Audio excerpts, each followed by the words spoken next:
Welcome back, listeners, to That's a Good Card. Today, y'all will have the challenge of getting me to say, that's a good card. While y'all will be doing the convincing, I'll be playing the devil's advocate. If you're interested in more That's a Good Card content, please check out our Patreon in the link down below. Also, now's a good time to remind you to hit that subscribe button if you're listening to us on YouTube, and please leave a comment below with your thoughts on today's topic, as well as your suggestion for our next card. All right, y'all, let's get started. What have you brought to us today?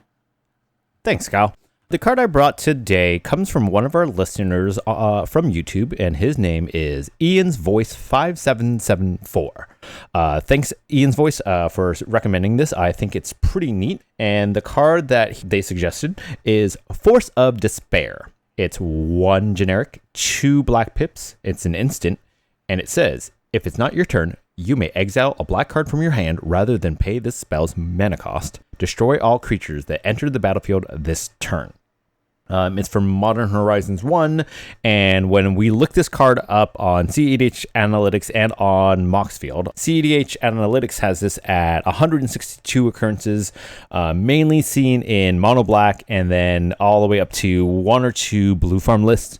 None of them have done that particularly well, so this card really kind of fits that niche of real fringe. Almost playable, maybe not quite, and so we're here to talk about why you may or may not want to slot Force of Despair into your deck today.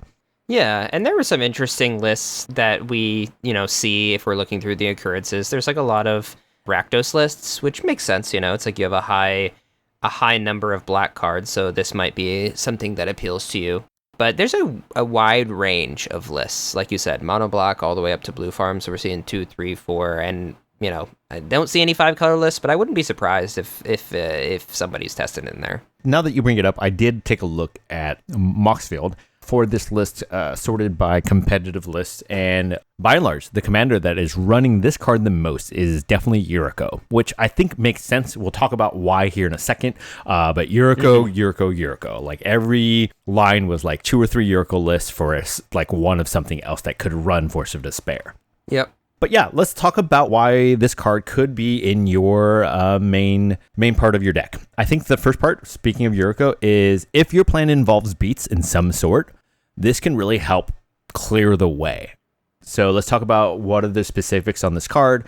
To cast this for free, it has to be not on your turn. So a lot like that one counterspell that I always mess up, Force of Negation. Force of Negation? Right. Yeah, Force of Negation. A Force of Negation, right? It always gets you because you're like, yeah, I got you. Oops, nope, it's my turn. I can't cast this thing for free. So in order to cast it for free, you have to cast it on somebody else's turn. But I think that that's kind of when you want to be casting this thing anyways, because you're looking to try to get them after they've kind of maybe spent a bunch of mana to try to establish resources onto the table, establish blockers out there for, let's say you're in a pod of like with Tymna or Najeela as well.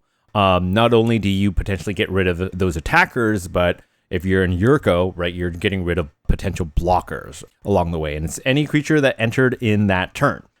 So looking at this, my second point is this kind of really can slow down or stop combos that are run through their commanders. Like the big one, I think, is the bird, Nadu, who is definitely sticking around for a little while, Najeela, Magda, and then just the overall Tymna Crom game plan of, right, just sit back. I'm just going to get some Tymna attackers in, and if you can kind of just try to set them back a turn, like this is a real good tempo play. And again, if you're trying to look to, swing in at somebody like a Yuriko deck, you're looking to just try to remove creatures out of the way. And I think what I like about this, and my last point is, as Kyle always says, surprise interaction is the best. Maybe that's not exactly what he says, but it's something to that effect. Yeah, something around there. I normally say like the best kind of interaction is the interaction your opponents don't see coming. You have to have that surprise effect on your interaction, because a lot of times the CEDH players especially, because there's so many interaction staple pieces, like people are playing around these cards. Right. People are playing around the mind break traps. But when you have some sort of interaction that's maybe not a staple, you can kind of gotcha a lot of, pretty strong pilots because they're just not ready for it. So yeah, I think that's the point of this card that I think I like the best, is that it's a real kind of gotcha, especially if, let's say, there's a key piece that comes down, a Dranith. They had something to kind of protect it. You can kind of swoop in. You don't even, what I like is you don't even have to worry about the stack in that moment. As long as they're not trying to resolve like a defense grid or some type of Grand Abolish effect, like you can still interact with this in the end step, right? Like, because that's still this turn, you can still wait, see if they've blown interaction, if they've tried to protect it, like you can wait on the end step to that now play this, and then any creature that entered that turn gets destroyed. And so you can kind of also wait for them to commit more to the board, right? And see if so it's a one that you can kind of sit back and wait. You don't have to remove it right away, and you can kind of see what are they going to commit to the board. Can I kind of get them more by kind of waiting a little bit? And even if they don't, you can still remove that piece that might be blocking you or preventing you from winning, or from especially if they're very commander centric and it's like an Atraxa, like, yeah, it's not great to let an Atraxa down, but you can still hopefully get them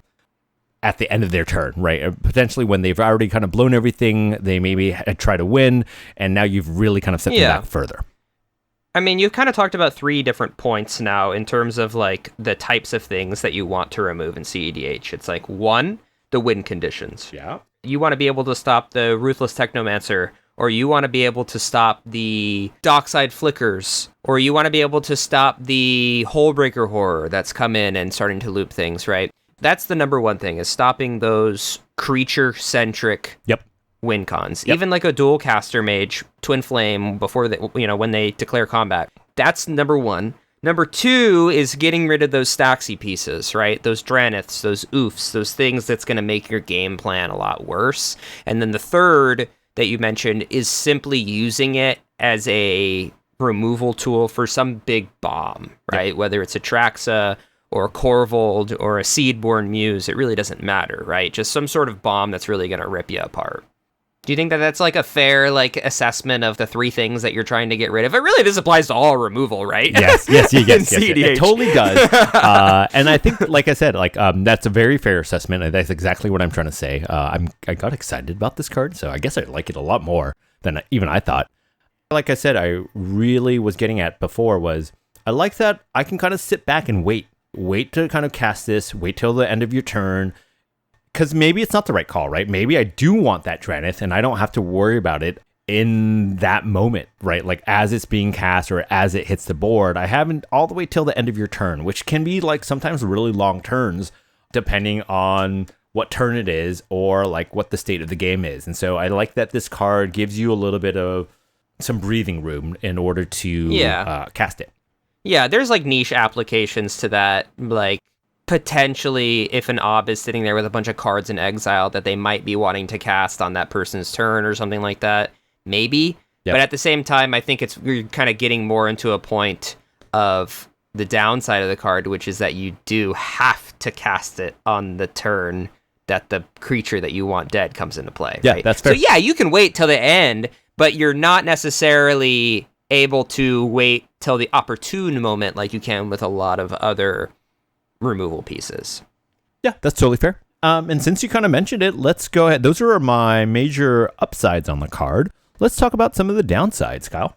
Well, before we get into the downsides, I'm going to do my classic move, which is to add to it some positives. Go ahead. Let's add to some positives that we kind of thought about. One thing that I thought about as we were talking is kind of like, I think the real cherry on top value. Like, let's thank the Magic Christmas Dreamland for this card, and we kind of touched on it a little bit with Nadu, right? Which is that you're removing a bunch of different things, with the number 1 being like the main thing you want to remove, but you're also removing other stuff at the same time. Yeah. So like if you're able to catch somebody, play down a Dork and then a Bloom Tender and then their thing, where you're getting like 2 to 3 pieces removed, obviously, I guess it's not better than stopping somebody from making you lose the game, but like it would be, still really like, still really good. Yeah, don't get me wrong, still really good, but it might be a little, it's not quite as good as as removing a Withermool Apprentice or removing a Dualcaster Twin Flame combo and like a million 1/1s or whatever. Oh my god, that would be amazing.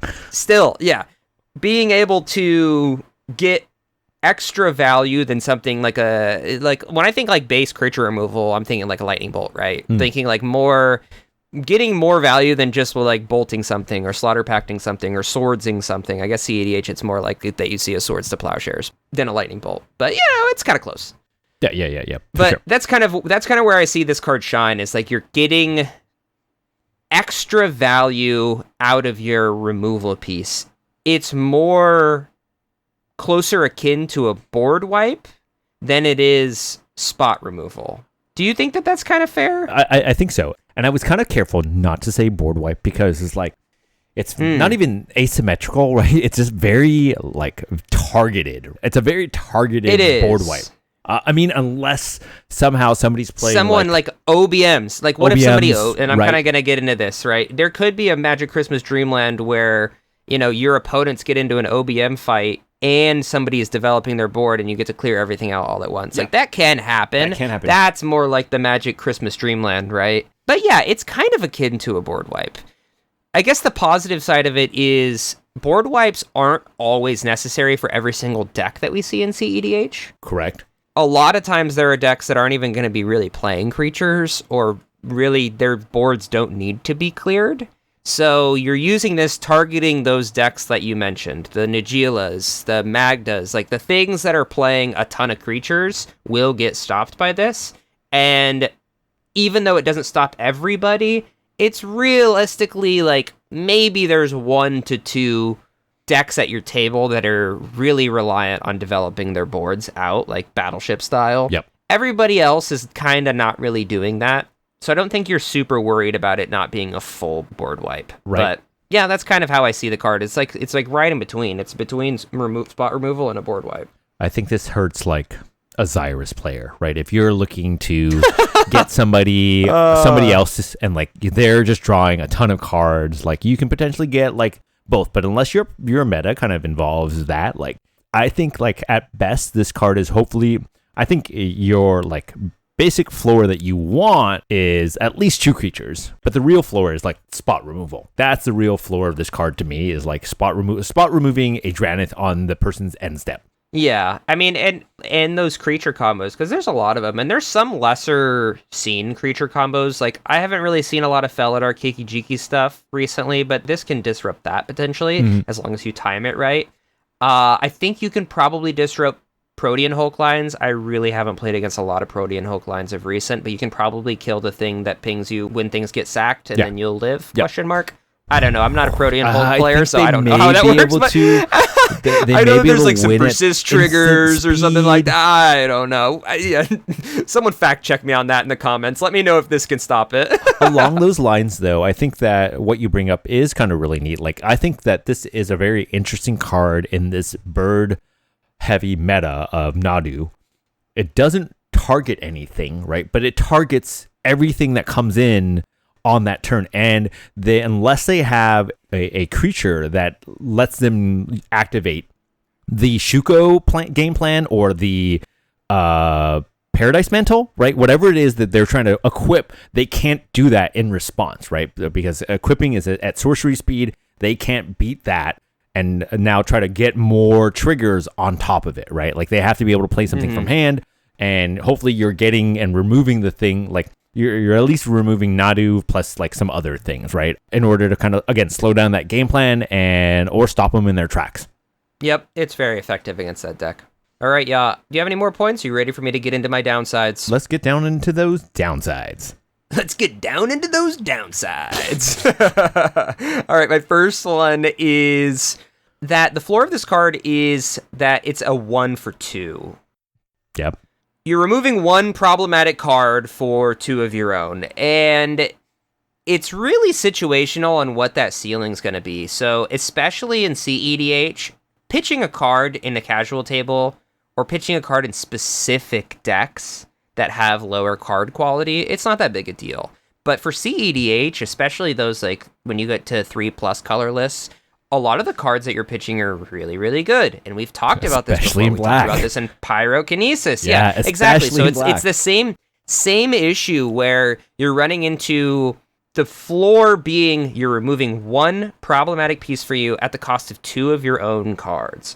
And that's tough. It's taxing. And sure, you can make the argument maybe that piece coming in is going to get them more than a card's worth of value. If it's a huge bomb, if it's a Tivit, if it's a Corvold, it's something, if it's an Atraxa, something that's going to really give the player a lot of value. I guess Atraxa is not really good on this because it's just ETB trigger. But you get what I mean. If it's something that's going to accrue them a ton of value over time, like a Seedborn Muse or a Hullbreaker Horror, those kinds of things, it can be really effective to pay those 2 cards just to remove something. But at the same time, if you're using 2 cards to remove a Drannith, that feels like shit compared to some of your other spot removal options, right? It's like if you're telling me the only way I can remove a Drannith is if I have to get rid of my Demonic Tutor at the same time as playing another card, I'm pissed. I mean, that's not that different than a Force of Will, right? Like, and I mean, those are the downsides of a Force of Will, right? Because like, if you want to like, a counterspell is removal. It's just removal on the stack versus on the board, and those get a lot of play. But I totally see your point. I'm not saying that this isn't, but yeah, I mean, let's differentiate now while we're here on the topic. Yeah. The differentiation is that Force of Will can protect your wins. This card is not protecting your wins. Force of Despair is like, unless it's a super fringe niche case, like, oh no, this Orcish Bowmaster is coming down. But the problem, and this leads into my next point, is that it isn't asymmetrical. So if you're going for a win on your own turn and you're building out all of your board, right? First of all, you can't even cast it for free. So you're paying 3 to use this thing on your own turn to stop an Orcish Bowmaster that's going to stop you from winning somehow. Like, that's just so niche and it's just never going to happen. Or the likelihood of it happening is so low. I won't say never because it's Magic the Gathering and funny shit always happens. But at the same time, like I can imagine coming to an LGS and I was like, how's the game going? They're like, oh dude, Kyle hard casted Force of Despair on his own turn to kill an Orcish Bowmasters, killing his own dudes, and he was still able to get you hear that kind of story. You hear those kind of stories all the time. But we're not putting cards in our deck thinking about those scenarios. We're putting cards in our deck to think about major use cases of the card. And a Force of Will in comparison, on the normal day-to-day basis of a Force of Will, is just going to be so much more useful at protecting your own wins than a Force of Despair. I guess my question to you about that, and I think it's a really valid point, right? And this is something that the listeners should be asking themselves is, if you run blue, do you play Pact of Negation? Wait, what's the card again? Yes. Do you run Pact of Negation? Wait, what? Pact of Negation is 0 cost, counter any spell, you have to pay 5 in the upkeep. Is that what you're talking about? No, what's the other one? No. Force of Negation. Force of Negation. Do you run a Force of Negation, right? If you don't, and I definitely have pulled a Force of Negation out because of I can't remember because all the counter spells look the same, and I go, yeah, I can save the day. Boom. Oh, wait, it's my turn. Nope, never mind. I can't cast this thing for free. Go ahead, carry on. If you don't run Force of Negation, then yeah, I don't think you consider this card because it's really similar. Yeah, but Force of Negation, there's no downside to Force of Negation. Hard casting it on your own turn. Hard casting on your turn, there's no downside. You're going to counter the thing that you want. If you hard cast Force of Despair on your own turn, there's a good chance that you developed on your same turn, and you're killing your own shit. I think that you're assuming that you're trying to go for a win. Like, yeah, obviously this card is very much trying to be proactive in like another turn. That's what my point was. For sure. That's my point was. No, for sure. But at the same time, Force of Will protects. We're going really far on a tangent. I'm talking about Force of Will. I think we're still here. But like, they're very similar-ish cards, right? Like, yes, it's a counter spell, but listeners, some of you have said that Jan, Kyle, you don't need to agree, and so we're gonna just lead into that. Like, the more I talk about this card, the more I'm like, I kind of like this card. Like, I bought a copy and I'm gonna start running it, and we'll see for sure. And I might change my mind, and if we do, I'll come back and I will sing Kyle his praises. But continue, Kyle. Sorry. Okay, yeah, so that was kind of like multiple points all in one. So my first point was that, the floor is low. Yep. It's a 1 for 2 for removal. Okay, the second point we kind of talked about is that it's instant speed removal, but it's not on your turn. Yep. That it's going to be free. So, and 2 of the most problematic creatures in CEDH are Orcish Bowmaster and Opposition Agent. So if you're playing in black and you're running this card, and on your turn, you're trying to do some cool stuff, and you start developing to get your cool stuff done, right? I'm always thinking from a Corvold brain, but I don't think Corvold would ever run this card. But thinking from a Corvold brain, like, hey, I'm getting my stuff going. I'm getting my Corvold out. I'm getting my docks with my dockside count, like getting stuff cooking. If somebody casts an Orcish Bowmaster in response to the Wheel of Fortune I'm casting, now I'm in a pickle because I'm going to have to think to myself, holy crap, I am going to give this person 21 pings.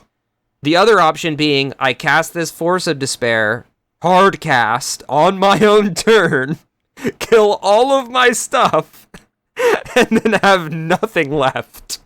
So that's what I thought of, like, worst case scenario. And it's like, damn, wow, this card's floor is so low in the niche scenario. What's the opposite of Magic Christmas Dreamland? Any normal game for me. Yeah. Just a Tuesday for y'all. Tuesday night, just casual game of Magic, right? Like, that's like, oh, man, I really misread this situation. Okay, yeah, y'all's Tuesday night. It's looking rough with this card. It's especially funny because Tuesday night is our recording night. So we don't actually are normally playing, but yeah. Yeah, so... Anyway, that's my second point, is Orcish Bowmasters and Opposition Agent are pretty freaking good.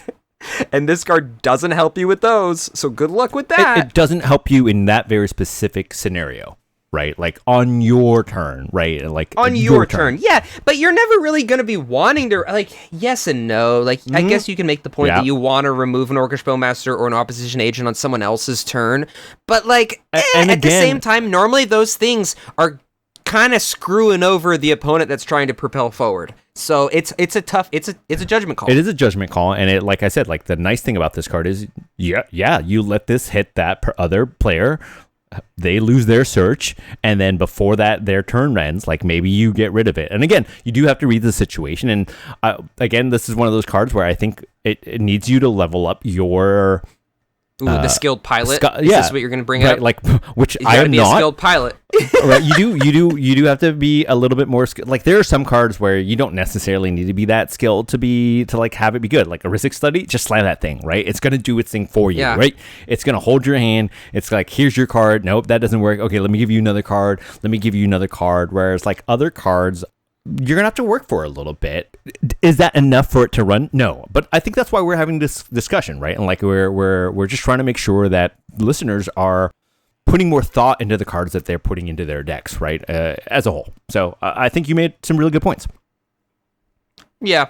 And the third point is, I already really talked about it, so we can just breeze past it, but was that it's not asymmetrical. Yep. So you just have to be aware that this card can screw yourself over. Like, you're in black, so let's say that turn you're playing your own Orcish Bowmaster, and you're like, haha, got him, and then they just pop off through your own Orcish Bowmaster. They don't care about your Orcish Bowmaster, and now you're like, crap, well, I guess I have to Force a Despair and kill my own Orcish Bowmaster. That sucks. So just be aware that the card is not asymmetrical. The more we talk about it, I'm just going to throw this as an aside, the more I dislike Orcish Bowmaster. I think it's a good card, but the more I dislike that card as a whole.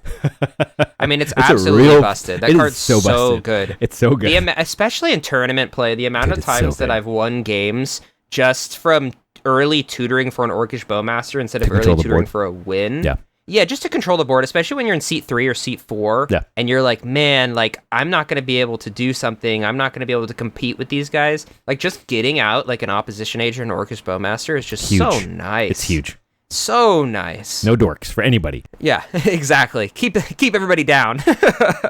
Anyway, do you want to get into our favorite points? Yeah, let's talk about our favorite points. I think the point that Kyle made today that brings up the biggest downside is, honestly, it is that you can't cast this for free on your turn, right? Like, you can't remove that thing that somebody is trying to get you with, right, on your given turn. I don't necessarily think that the removing stuff from you is as bad, right? But I'm also in a real, like, I'm sacrificing things and bringing it back from the graveyard. So I do think he has a really good solid point there. But I think the bigger thing is, and I am one of those players that doesn't play a Force of Negation because I got really tired of looking a fool trying to cast it for free on my own turn, right? And I can see myself realistically doing the same thing with this card, trying to like cast it on my own turn for free and going,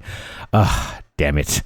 Right. No, I can't actually cast it for free on my turn.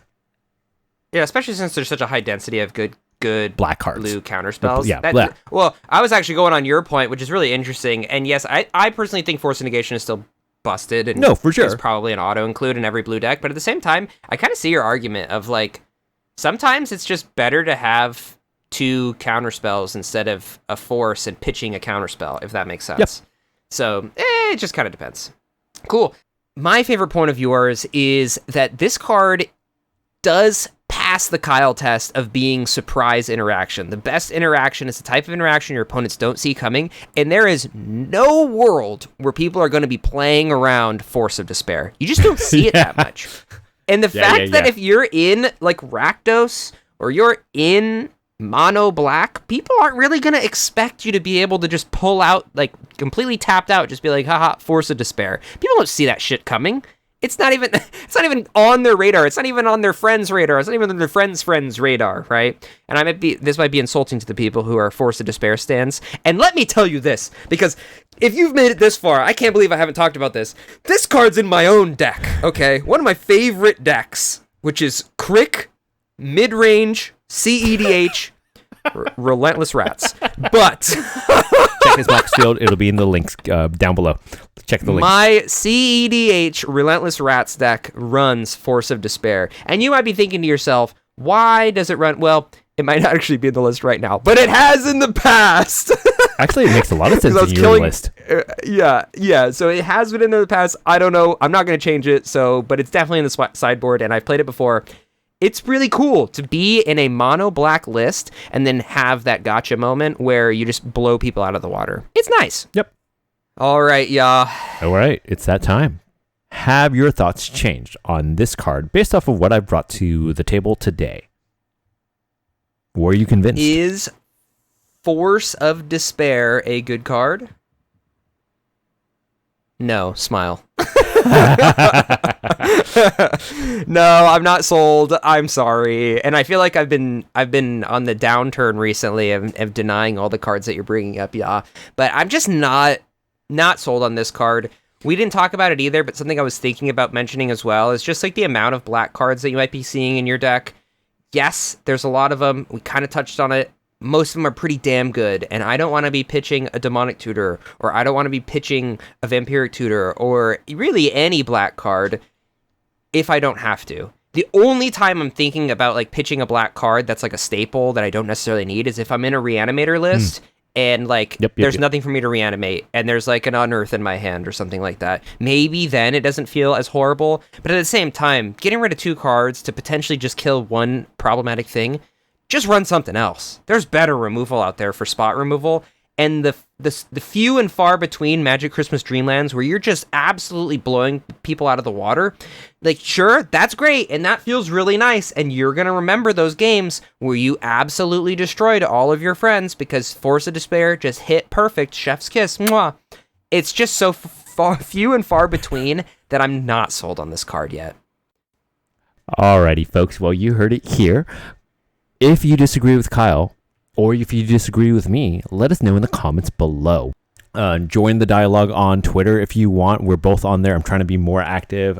But yeah, we really love hearing your thoughts on these cards that we bring to you, because it's not just a silo here between me and Kyle. Obviously, we love doing this and having conversations, but we love it when you join us as well. Yeah, and this is a good time for us to point out that Ya and I are planning on monthly releases to our Patreon that are going to explicitly go over the cards that we have brought to you, starting from episode 1, baby, going back to each That's a Good Card, and talking about what we think of our initial assessment. We have tested a ton of these cards, and we're going to go ahead and go back in time and kind of see where we're at on those cards nowadays. So if you're interested in that, check the link in our description for our Patreon down below. All right, Kyle, it's time. Are you ready to play That's a Good Card, ? Of course. I've been waiting all week for this. My imagination cap is on For those listeners who haven't played with us before, what Ya's about to do is give me the name of an obscure Magic card, and it's going to be my job, and your job as a listener, to guess everything about this card. The text, the art, everything on it. So, without further ado, Ya, which obscure Magic card do you have me guessing today? Well, actually, I had started off today with 2 card choices, and I thought I would just go off of whatever the mood was towards the end of our discussion. And I'm really tickled by this card right here. It's called Blood Frenzy. Blood Frenzy. Okay. I'm thinking it's an instant. I'm thinking it's red. And it's got like a wolf-like creature. Oh shoot! It could be. It's giving me wolf energy. Maybe it's green. I'm gonna go green instant. Wolf with red eyes and blood coming off its teeth. The mana cost is gonna be 2 colorless and a green. Blood Frenzy. It's an instant. I think I already said that. Yep. And the ability is going to say your creatures get +1/+1 for each creature that has been dealt damage this turn. Nice. And the flavor text is going to read, when the pack smells blood, you're in trouble. Quote. Me. You know what my favorite part about these segments is the fact that we are both such poets, or at least we get real poetic with our flavor text. We get real, both of us. Like, I know I do it. I'm like, why am I trying to make this a haiku right now? I don't know. Every single time. I don't know. Nope, no matter what. All right, Kyle. You honestly were so damn close. Actually, did you say the cost? Did you say the cost? Yeah, I said it was 2 and a green. Okay, 2 and a green. Awesome. So you were so close, and then you talked yourself right away from this card. Shit, it's a red card. It's a red card. Blood Frenzy is a red instant for 1 generic and 1 red pip. And it says, target attacking or blocking creature gets +4/+0 until end of turn. At end of turn, destroy that creature. Flavor text. Whoa. When Tauron bellows, none survive, not even the warrior whose horn he rides. Tarum adage. Tauruman adage? Damn. That was kind of the vibe that I was getting, but I really took this obvious red card and turned it into a green card in my head because I pictured a wolf. Yeah. I pictured a wolf with blood on its mouth, and I was like, oh my gosh, wolves are green. I'm thinking a young wolf. Young wolf. You really, I thought you had it. I was like, oh my gosh, like he's heard of this card before. You nailed it right off the bat, and then you talked yourself right out of here. Damn, the artwork is so badass. You just sent it over to me. It's like a dude stabbing this giant monster in the chest as the monster's about to kill him. Yeah. That's metal. That's like very classic Magic. When I think of Magic cards in my youth, that's what I think about. Like cards like that for sure. Dude, this guy's got quads for days. You see this guy's legs? Yeah. Jesus, this guy's squatting 800 raw. I'm jealous. What a beast! I mean, he's holding this card, or this beast up with his hands, right? Like demon-like beast. Yeah. I like how he's in a full lock off too, with those biceps pumping. That guy lives. That guy lives. All right, y'all. Thank you so much for listening to today's episode on Force of Despair.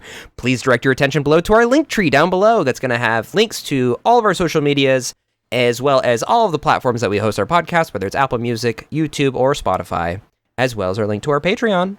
Thank you so much for listening today, and don't forget to leave a comment below with not only your opinion on Force of Despair, but your suggestion for our next card. Thank you so much, and we will see you next Monday. Thank you. Bye.